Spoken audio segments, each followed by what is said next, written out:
Belum nyambung. Ini koneksinya. Mati.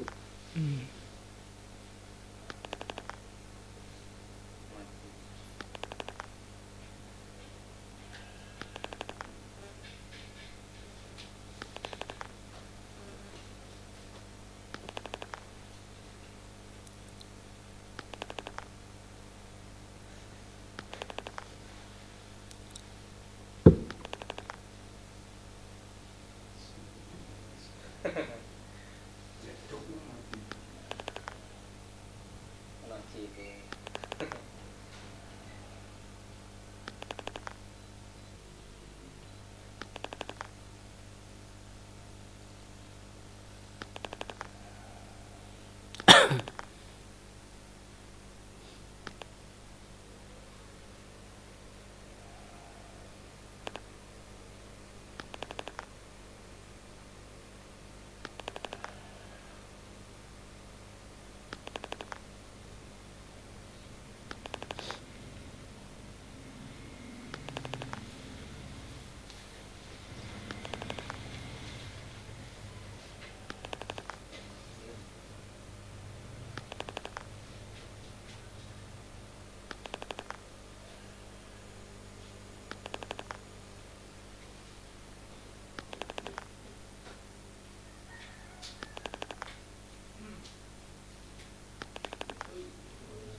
Belum.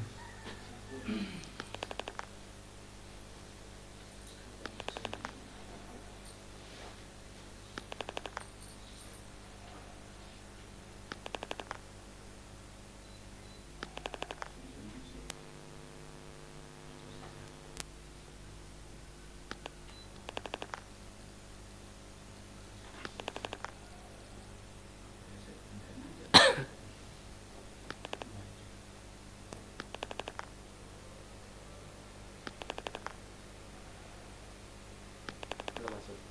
Belum.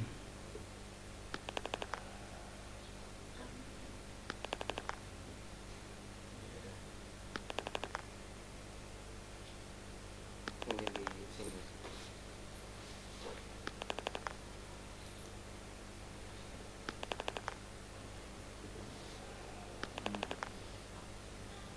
Punya antum mana?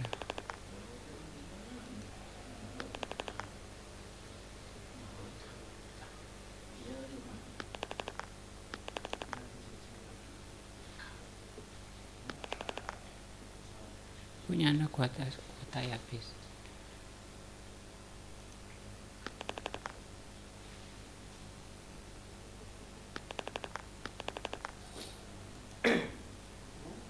Belum masuk. Belum. Nah, ini. Iya.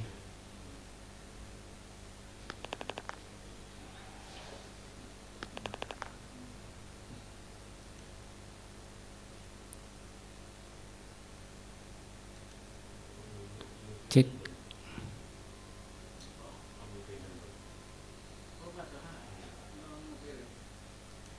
Sudah ya.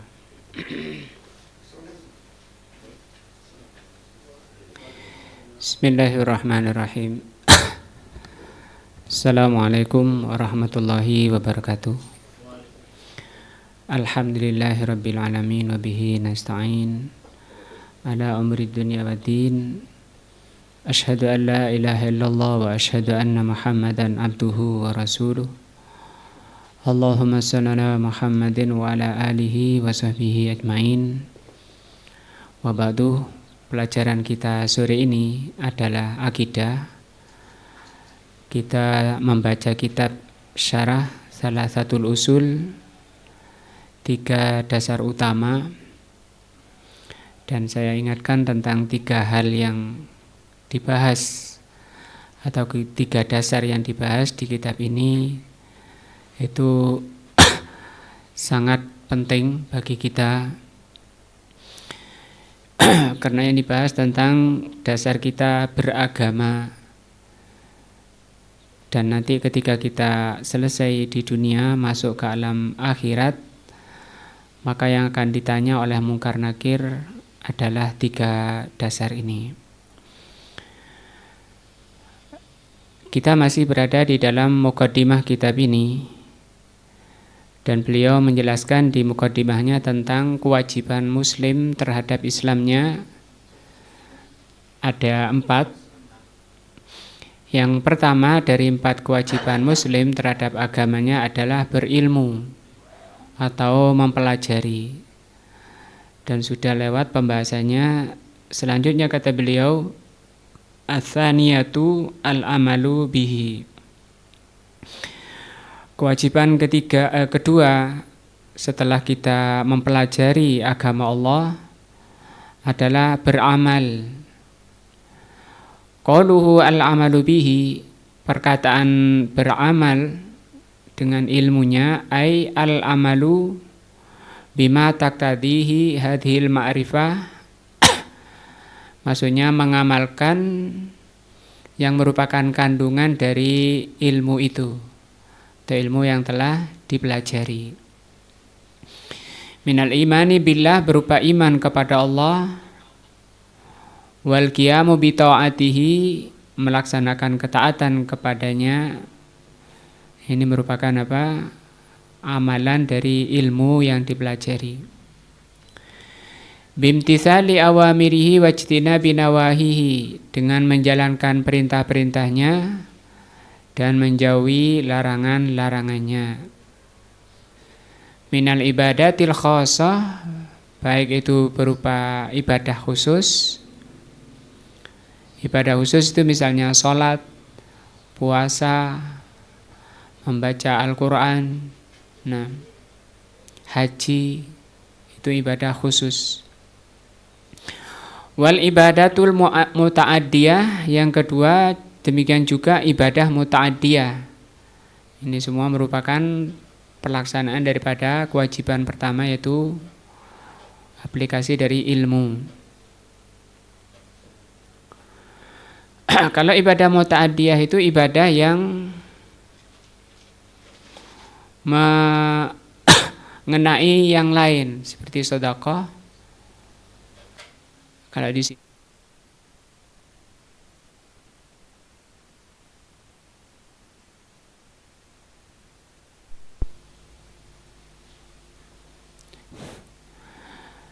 sini beliau terangkan fal ibadatul khassatu, ibadah yang khusus.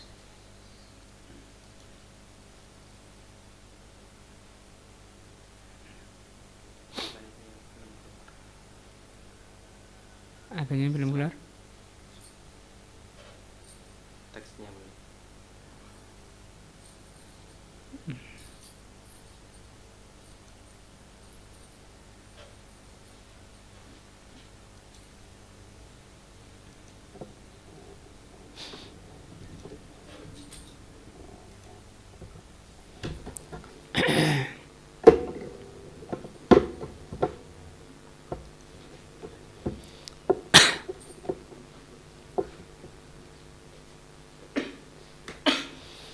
Nah, jadi ibadah, apakah itu ibadah khusus maupun ibadah muta'addiyah, itu merupakan perwujudan atau pelaksanaan dari ilmu.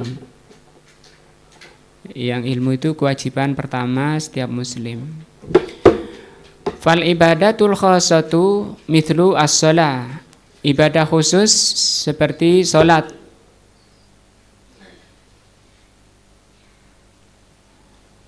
Wasaumu, dan puasa, wal haj. Wal ibadatul muta'addiyah, adapun ibadah muta'addiyah, jadi ibadah muta'addiyah ibadah yang mengena kepada orang lain juga.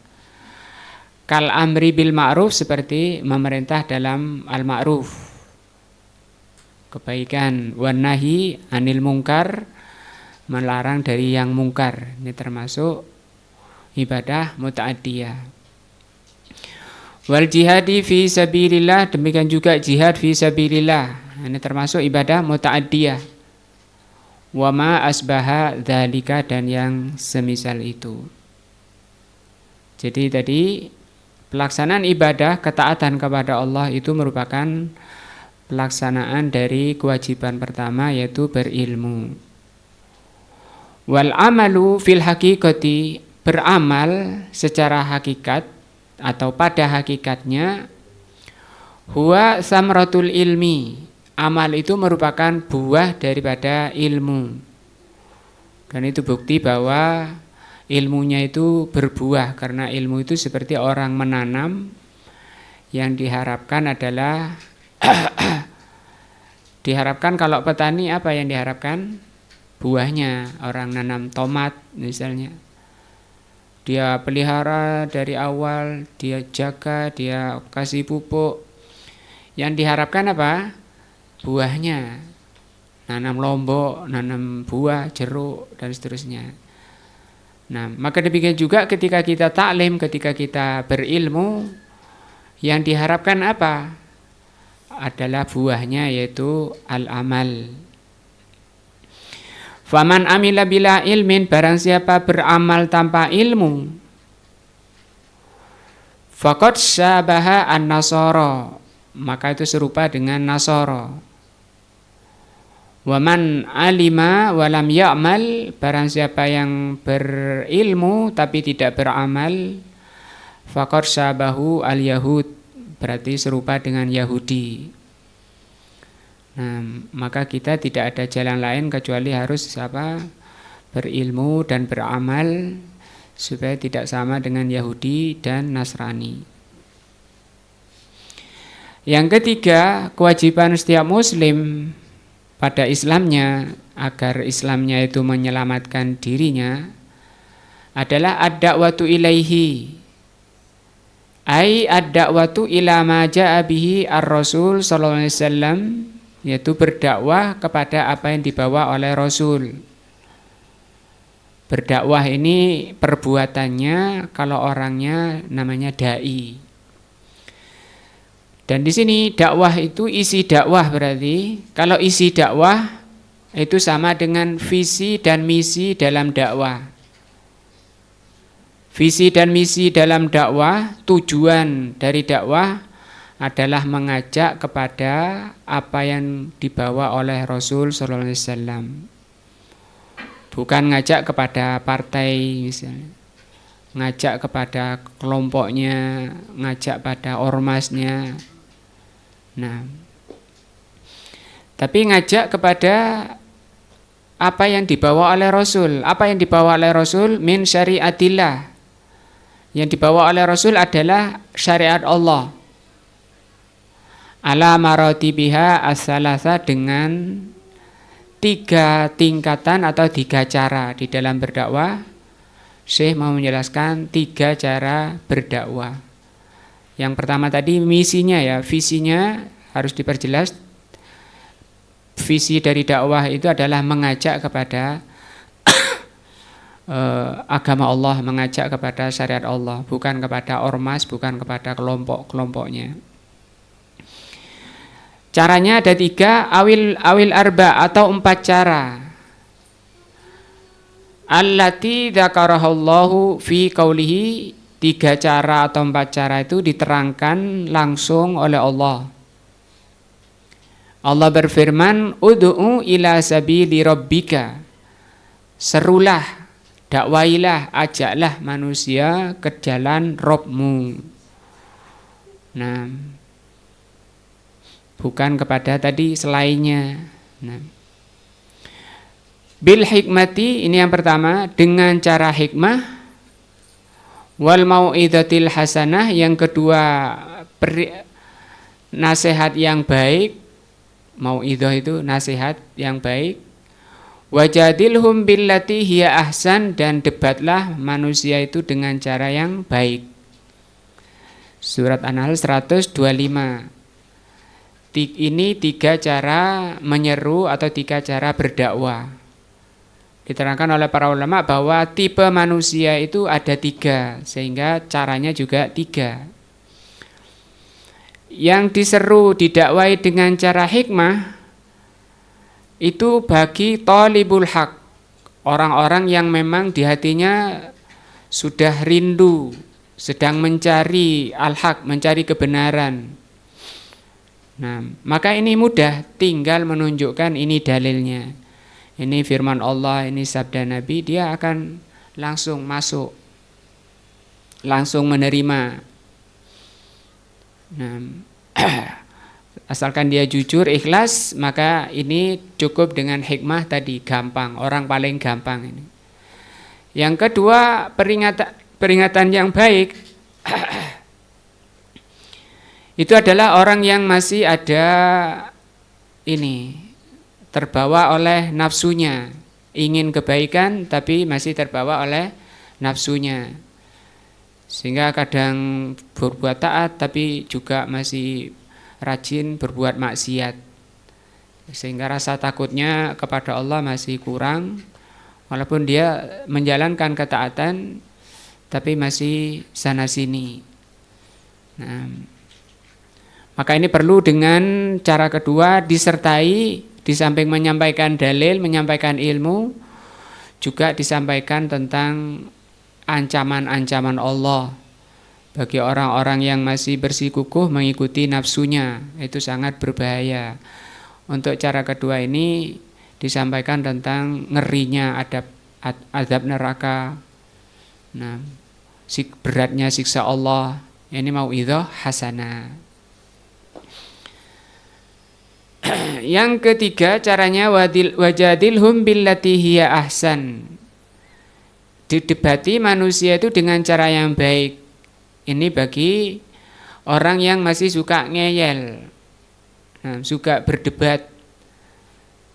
Nah, maka berdebat itu boleh selama memang visinya jelas tadi, ingin menyampaikan kebenaran, tapi kebetulan yang dihadapi orang suka ngeyel, maka boleh didebat dalam rangka untuk mengajak orang itu kepada al-haq. Dengan cara yang baik, maksudnya ya sopan, tidak perlu berurat leher ya. Karena kalau sampai berurat leher itu tanda orang munafik, kata Rasul. Nah, itu 3 caranya. Yang keempat caranya wala tujadilu ahlal kitabi. Maka jangan kalian mendebati ahli kitab Yahudi dan Nasrani. Ini ahli kitab namanya, illa billati hiya ahsan, kecuali dengan cara yang ahsan tadi. Illal ladzina dzalamu minhum, kecuali orang-orang yang zalim di antara mereka. Nah, orang-orang yang zalim dari ahli kitab itu boleh didebat. Wala budda li hadhihi da'wati min ilmin bi syari'atin, maka bagi para dai itu kewajiban pertama adalah mengerti syariat, mengerti agama Allah. Jadi jangan seperti ada kelompok yang lebih mementingkan dakwahnya daripada berilmunya. Yang penting keluar. Karena khuruj, mereka bilang khuruj itu lebih utama daripada berilmu. Nanti ilmunya datang sendiri, katanya. Jangan seperti ulama. Kalau ulama itu seperti sumur. Nah, sumur kalau orang mau ngambil air untuk minum, untuk nyiram, itu masih repot, masih susah. Cari timba. Setelah dapat timba, saya cari tali karena airnya di dalam. Beda kalau kita ini para dai yang khuruj itu tiap bulan 3 hari. Nah, kalau kita itu seperti hujan, seperti mendung. Nah, itu kata mereka, seperti mendung.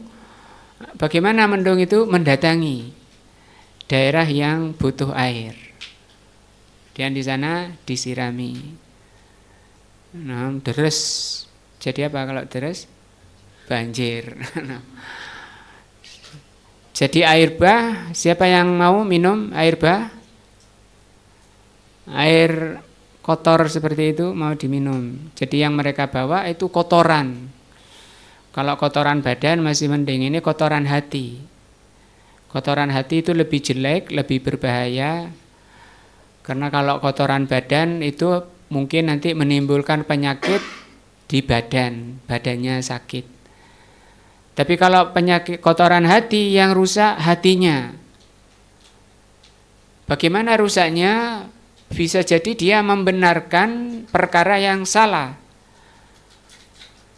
membenarkan perkara yang tidak diajarkan oleh Nabi, oleh Allah, dianggap itu kebaikan. Tadi itu yang penting kita keluar, yang penting kita khuruj. Nah, soal ngaji taklim itu gampang nanti, sehingga dia meremehkan tadi karena kiasnya tadi ke hujan tadi. Hatta takuna ad-da'watu ala ilmin wa basiratin. Maka seorang dai kewajiban pertama mengerti dulu, berilmu dulu syariat Allah sampai dia ala ilmin, sampai dia di atas ilmu wa basirah, sehingga yang mau disampaikan itu ilmu wa basirah. Apa bedanya? Kalau ilmu itu lebih umum, basirah itu lebih dalam. Seperti misalnya saya katakan ini mic, yang di hadapan saya itu mic, tapi saya nggak tahu komponen terdalamnya. Ketika saya mengerti nama-nama komponen terdalamnya, kok bisa memindah suara saya dengan jujur ya. Ketika saya bilang A, keluarnya di salon ya A. Nah, itu basiroh namanya, ilmu yang mendalam. Nah, ini bekal seorang dai harus apa? Memiliki ilmu syariah, sehingga dakwanya di atas ilmu dan basirah. Berdasarkan firman Allah Azza wa Jal dalam surat Yusuf ayat 108, Kul, katakan Muhammad, hadhihi sabili, inilah jalanku atau cara dakwahku. Nah, maka kalau mau berdakwah ikuti Rasul, jangan ngarang sendiri seperti tadi. Hadhihi sabili, inilah jalanku, ad'u ilallah, aku menyeru kepada Allah. Ini visinya ya. Misi dari dakwah beliau, tujuan dakwah beliau mengajak manusia ke jalan Allah. Ala basiratin, beliau di atas basirah. Ana wa manittaba'ani, saya dan siapapun yang mengikuti aku. Kalau berdakwah itu harus kepada Allah dan dengan cara yang diajarkan oleh Allah dan Rasulnya. Wa subhanallahi wa ma'ana minal musyrikin, maha suci Allah, saya bukan golongan orang musyrik. Wal basiratu, al basirah takunu fima yad'u ilai. Basirah tadi, ilmu yang mendalam tadi itu ada 3. Yang pertama, basirah atau ilmu mendalam tentang apa yang didakwahkan. Apa yang didakwahkan itu atau bahan dakwahnya atau bekal dakwahnya. Bi an yakuna da'iyah, yaitu seorang dai aliman, harus alim bil hukmi asy-syar'i, dengan hukum syar'i. Nah, kondisi orangnya belum apa-apa sudah khuruj, malah meremehkan yang taklim, malah meremehkan orang yang belajar.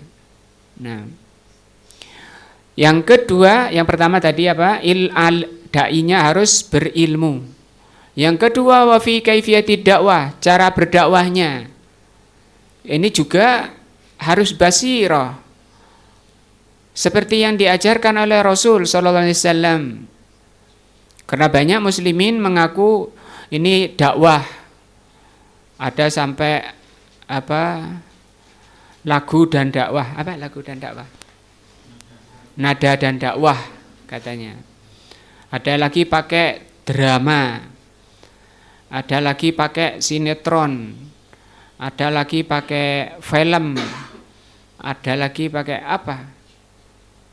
Nah, lagu-lagu. Nah, itu semua adalah cara-cara dakwah yang tidak diajarkan oleh Allah dan Rasul-Nya. Nah, yang ketiga, basirah yang ketiga, wa fi halil mat'u, yang ketiga yang harus dipahami dulu sebelum berdakwah adalah halil mad'u, keadaan orang yang diajak. Nah, ada macam 3 orang tadi. Keadaan orang yang diseru itu ada 3 macam tadi. Ada yang memang ingin mencari kebenaran, ada yang orangnya masih sana sini, masih ikuti nafsunya, ada orang yang suka ngeyel-ngeyel. Nah, wa majalatu dakwati katsiratun, dan metode-metode dakwah itu banyak. Ad-da'watu ilallah bil khitabah, pertama dengan khutbah. Yang kedua wa ilqail muhadarat, dengan muhadarah. Muhadarah itu ceramah ya, berdiri. Kalau di sini jarang, ya ada pengajian umum biasanya itu ceramah. Ada berdiri depan banyak orang, kemudian dia ceramah, itu aja, satu tema tertentu. Kalau di ma'had dulu, biasa setiap Jumat selesai Jumatan ada yang berdiri. Nah, itu ngasih muhadharah. Wa minha, di antaranya lagi ad-da'watu ilallah bil maqalat, berdakwah dengan makalah-makalah, nulis. Nah, kemudian dicetak, disebar. Wa minha ad-da'watu ilallah, di antaranya juga berdakwah kepada Allah bi halaqatil ilmi, dengan halaqah ilmi seperti ini, atau sering antum bilang apa? Majelis ilmu. Wa minha, di antaranya lagi ad-da'watu ilallah bit ta'lif, dengan cara taklif, menyusun kitab. Wa nasruddin, dan menyebarkan agama antori taklif, dengan cara nyusun. Jadi antum di kamar, kalau seperti ini di kamar bikin tulisan yang benar, kemudian dikirim ke percetakan, disuruh sebar. Nah, wa minha ad-da'watu ilallah fil majalisil khassah, di antaranya adalah berdakwah kepada Allah di majelis khusus. Dipanggil berapa orang, mungkin ada punya masalah sama, dipanggil 3 orang, 5 orang, namanya majelis khusus. Fa idza jalasal insan fi majlisin fi da'watin mathalan, misalnya ada seorang di majelis dakwah atau sedang ngobrol berapa orang, 3 orang. Nah, di situ didakwai. Fa hadza majalun lid-da'wati ilallah, inilah cara-cara berdakwah kepada Allah Azza wa Jalla. Walakin yang bagi, tetapi hendaknya bagi seorang dai, antakuna ala wajhin la malala. Bagi dai itu hendaknya jangan membuat pendengar itu malal. Malal itu bosan. Nah, wala isqal, jangan sampai memberatkan. Mungkin misalnya sehari 3 kali pertemuan misalnya, itu memberatkan. Kalau seminggu sekali itu insya Allah tidak. Nah, atau terlalu panjang materinya 3 jam, dari jam 10 sampai jam 1 malam. Nah, wa yasulu hadza bi an ya'ridad da'iyah mas'alatan ilmiyatan. Bagaimana caranya supaya tidak bosan? Hendaknya seorang dai itu mengajukan soal-soal ilmiah pada hadirin. Alal jalisin tsumma tabtadi'u al-munaqashah, kemudian terjadi tanya jawab. Nah, ditanya tanya jawab dengan hadirin. Maka tanya jawab ini juga termasuk cara dakwah. Rasulullah kan juga sering tanya pada sahabat. Nah, manil muflis, Rasul pernah tanya, siapa orang yang merugi? Sahabatnya, orang yang tidak punya dinar dan tidak punya dirham. Oh, bukan itu. Kemudian diterangkan oleh Rasul. Coba siapa orang yang kuat? Nah, Rasul menjawab, sahabat menjawab, orang yang menang gulat. Oh bukan, kata orang kuat itu orang yang kuat menahan nafsu ketika marah. Banyak kan soal-soal, itu cara-cara beliau supaya nggak bosan. Wa maklumun, dan sudah maklum annal munaqasah, bahwa tanya jawab, wasu'al wal jawab lahu daurun kabirun fi fahmi ma anzalallah. Ini punya andil besar di dalam memahamkan hadirin apa yang Allah turunkan kepada Rasulnya, wa tafhimihi, dan sangat besar andil pemahamannya. Mungkin lagi ngelamun, ustadznya tahu dia lagi ngelamun, dipanggil namanya. Nah, atau biasanya tegang kalau sudah ditanya pada serius. Sampai dulu zaman saya mobil itu, masing-masing santri ditanya suruh berdiri, baca hadis kedua di Arba'in itu. Ya kamu Ahmad, hadis ketiga Bulughul Maram. Kamu Ali, hadis keempat Riyadhus Shalihin. Nah, kemudian saya tahu ada orang kelihatan serius, tegang sekali. Kamu berdiri. Nah, itu kan ketakutan. Man ismuk, siapa namamu? La adri ya Syekh. Siapa namamu? Tidak tahu ya Syekh. Sampai karena tegangnya ditanya namanya, nggak tahu. Nah, wa qad yakunu aktsaru fi aliyatin min ilqa'i khutbatin aw muhadaratin ilqa'un mursalan kama huwa ma'lum.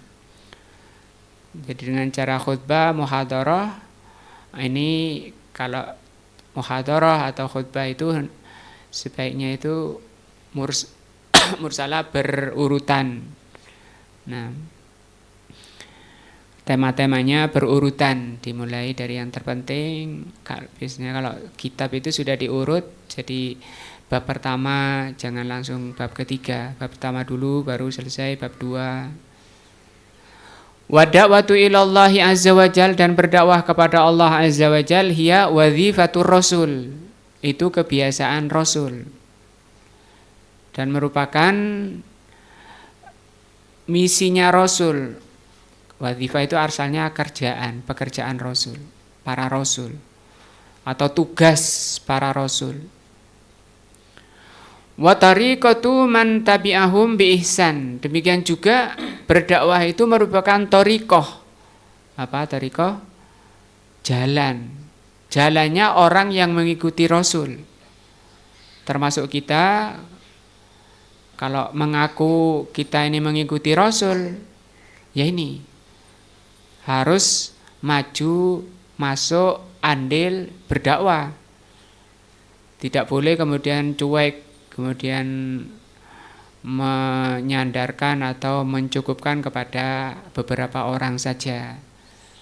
Tapi ikut, bagaimana misalnya di sini tentang taklim di Merongkal ini, gimana supaya taklimnya ini bagus, kurangnya apa, sesuai dengan kemampuannya dan keadaannya. Usul-usul apa yang dalam rangka supaya taklimnya bagus. Bagaimana kalau diagendakan untuk ziarah silaturahmi ke ikhwah-ikhwah yang lemot-lemot misalnya. Wah, bagus itu dalam rangka dakwah ya. Ziarah, didatangi ke rumahnya. Kenapa? Ada apa? Apa ada subuhat atau ada apa? Waduh, saya repot ya. Oh iya, manusia itu repot. Sibuk, iya saya sibuk. Ustadznya juga sibuk itu.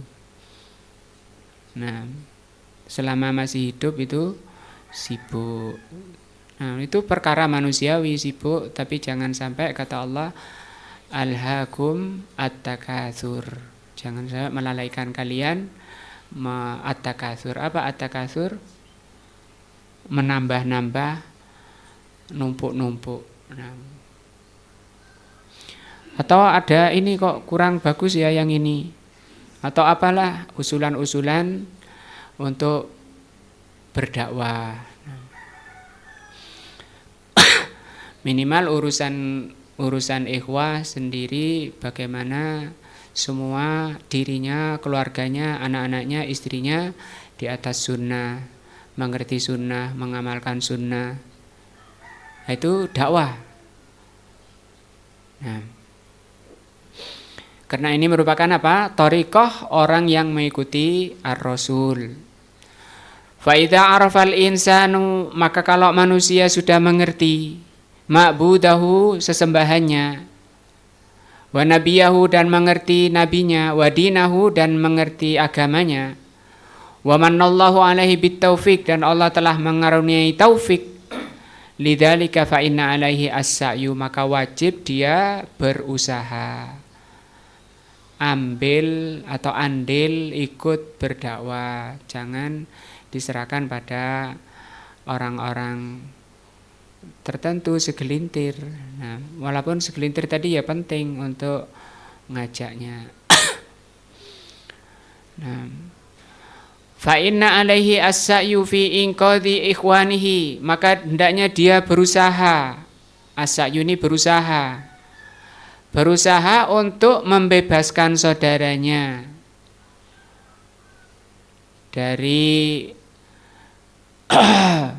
ketergelinciran, dari ketidakfahaman, dari ketiduran. Karena kata para ulama, manusia itu di dunia ini tidur, lelap, lalai, baru bangun setelah dia mati. Setelah mati baru dia sadar bahwa ternyata banyak perkara yang belum dikerjakan dulu di dunia, sementara dia sudah tidak bisa lagi hidup lagi ke dunia. Maka itu bahan-bahan kalau mau ziarah ke rumah temannya untuk ingqadh itu menyelamatkan, membebaskan saudaranya. Bidawatihim dengan mengajak mereka ilallah, mengajak mereka kepada Allah. Ada apa mas kesini? Saya mau berdakwah, mau ngajak sampean jenengan ke agama Allah. Bagaimana caranya? Ngaji supaya kita paham agama Allah. Setelah ngaji beramal, setelah beramal berdakwah. Nah, waliyubashshira bil khair, dan dalam rangka untuk memberi kabar gembira kepada saudaranya. Kabar gembira apa? Dengan kebaikan, pahalanya besar. Orang ngaji itu pahalanya besar. Satu bab kata para ulama, insya Allah hadis, satu bab ilmu itu lebih baik daripada dunia dan seisinya.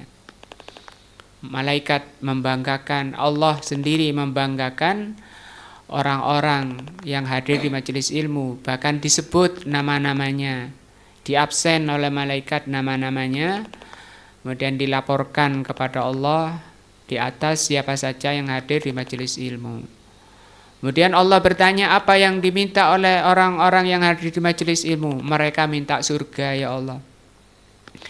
Dan kita benar, kita ini minta apa? Surga. Semoga kita semua dimasukkan ke dalam surga Allah.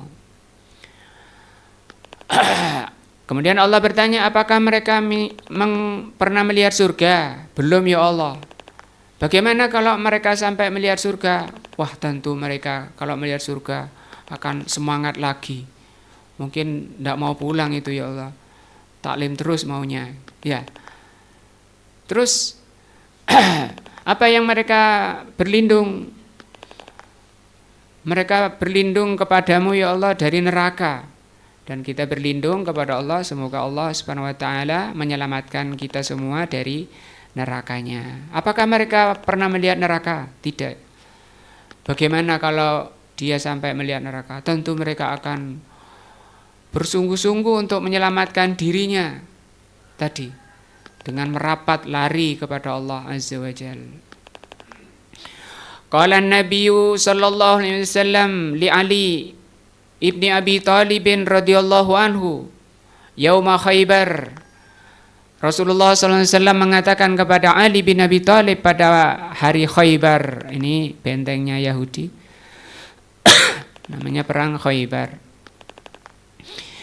Kata Rasul SAW ketika nyuruh Ali untuk memimpin pasukan dan bendera di tangan Ali, dan Rasul mengatakan Khaybar akan hancur di tangan Ali.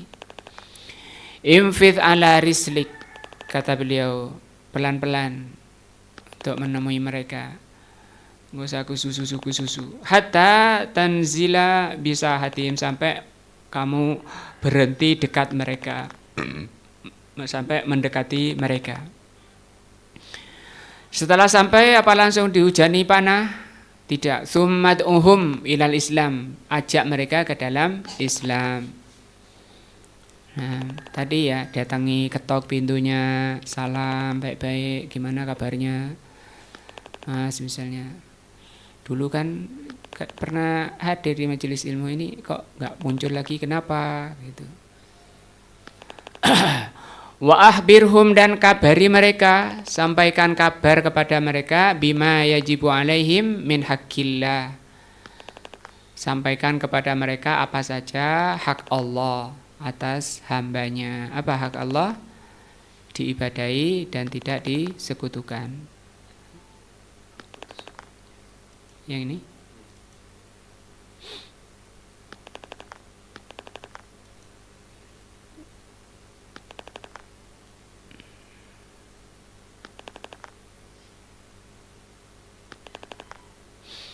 ya.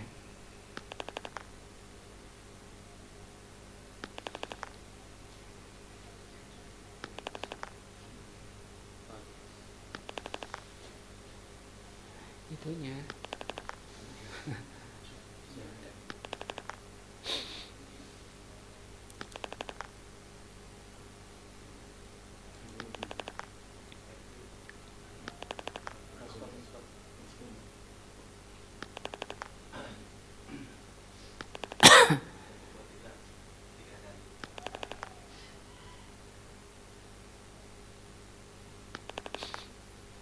Apa nggak muncul? Namanya apa?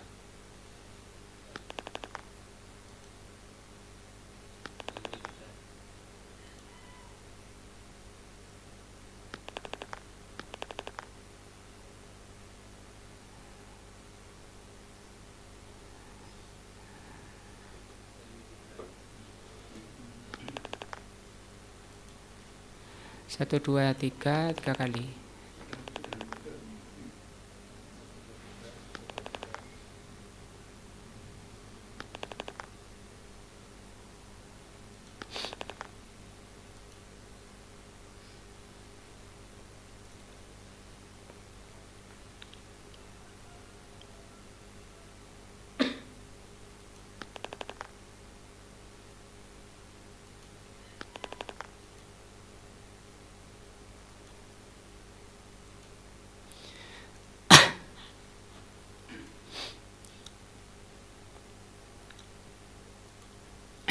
Nah.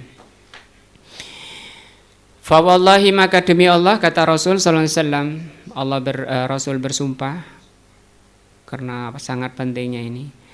Li an yahdiyallahu bika, sekiranya Allah memberi hidayah karenamu, rajulan, seorang, rajulan wahidan, satu orang, khairun laka min humrin ni'am, maka itu lebih baik untukmu dari onta merah. Ditafsirnya dari dunia dan seisinya. Kita tentu tidak akan sampai habis umur kita, tidak akan bisa mengumpulkan dunia dan seisinya. Tapi ada yang lebih baik daripada itu. Apa? Ngajak saudaranya taklim, supaya ngerti agama Allah, sampai saudaranya mendapat hidayah dari Allah. Wah, itu kenikmatan besar. Dan hadis ini targhib, pemberian semangat dari Rasul kepada kita untuk berdakwah, ngajak saudaranya taklim, ngaji. Mas Yono, sampean minggu sore ke barat kemana? Ngaji, taklim, ayo ikut gitu. Jangan sungkan, jangan malu. Nah, yang dikaji kan kebenaran. Setiap orang butuh apa? Kebenaran. Mungkin yang memberatkan karena hatinya banyak syubhat, ya, atau karena syahwat. Muttafaqun alaih. Nah. Wa yaqulu sallallahu alaihi wasallam, Nabi juga mengatakan, fima rawahu Muslim, dalam hadis yang diriwayatkan oleh Muslim, man da'a ila huda, barang siapa yang mengajak kepada petunjuk. Huda di situ adalah Al-Qur'an dan As-Sunnah. Nah, kana lahu minal ajri, maka dia mendapat pahala dari ajakannya itu. Masih diajak enggak mau tadi, tapi dia dapat pahala. Mithlu ujuri man tabi'ahu, sebanyak orang yang mengikutinya. Dapat 3 orang, ya, sebanyak orang yang mengikutinya. La yang kisu dzalika min ujurim syai'a, tanpa mengurangi pahala orang yang diajak tadi. Misalnya dapat 3 orang, ya dia dapat 3, pahalanya dapat 3 tanpa mengurangi pahala orang yang diajak. Wa man da'a ila dolalatin, tapi barang siapa mengajak kepada dolalah, dolalah itu beragama tanpa dalil, itu dolalah. Kalau orang melanggar agama itu bukan dolalah, itu maksiat namanya, ma'asi. Orang minum khamar, mencuri, itu tidak disebut dolal, disebutnya ma'asi atau zalim, fasik. Nah, tapi dolal ini beragama tanpa ilmu, tanpa dalil. Karena alaihi minal itsmi, maka dia mendapat dosa mithlu atsami man tabi'ahu, sebanyak dosa orang yang mengikutinya. Makanya termasuk kebaikan ketika dai itu menyebutkan nama tokoh penyesat, tokoh-tokoh yang mengajak pada kesesatan disebutkan namanya. Misalnya Sayyid Qutb, Hasan al-Banna, itu adalah tokoh Khawarij, tokoh teroris, peletak dasar-dasar terorisme. Itu Sayyid Qutb dalam kitabnya Fi Dhilalil Quran. Dia ini, Sayyid Qutb ini, mencela Nabi, mencela para sahabat, mencela Rasul. Nah, dan mengatakan bahwa muslimin sekarang sudah tidak ada, masjid-masjid mereka itu adalah berhala-berhala. Maka kita harus gulingkan pemerintah itu tauhid. Nah, sesembahan selain Allah. Maka kita sebutkan nama pendirinya. Kenapa kita sebutkan? Karena ini, dia, Sayyid Qutb itu akan mendapat dosa sebanyak yang mengikutinya. Para teroris-teroris itu sebenarnya dia nyumbang dosa kepada peletak dasarnya, Sayyid Qutb. Nah, la yang kusu dzalika min athamihim syai'a, tanpa mengurangi dosa-dosa yang mengikutinya. Jadi diikuti kalau ada saudaranya duduk di depan ahli bid'ah, tokoh yang menyesatkan, diingatkan jangan duduk di situ. Nanti subuhatnya, racunnya masuk di hatinya dan sampai tidak bisa lagi mengeluarkannya. Itu kenapa kelompok-kelompok sesat itu kok banyak pengikutnya. Ya karena itu, hati itu lemah. Sementara subuhat itu nyambar-nyambar sehingga dia mantuk-mantuk kena sihir dai-nya. Nah, ikut sudah. Padahal itu ajaran tidak pernah diajarkan oleh Rasulullah SAW. Sampai menjadi 72 golongan. Wa qala sallallahu alaihi wasallam fima rawahu Muslim, juga sabda Rasulullah sallallahu alaihi wasallam, hadis-hadis yang ketiga ini, hadis yang ketiga untuk mengajak kita agar ikut andil, jangan cuek kepada kewajiban dirinya. Ini kewajiban setiap kita, bukan tugasnya pengurus tok. Lagian juga pengurus apa yang dia inginkan, kan dapat bayaran. Nah, kan tidak ada tendensi kecuali pahala dari Allah. Nah, kata beliau sallallahu alaihi wasallam, man dalla ala khairin, barang siapa mengajak pada kebaikan, falahu mithlu ajri fa'ilihi, dia mendapat pahala seperti pelakunya. Nah, seperti pahala pelakunya. Misalnya panggil adik-adik di TPQ misalnya, diajari makan pakai tangan kanan, oh ya Ustaz, kemudian pulang pakai tangan kanan, dia dapat pahala. Nah,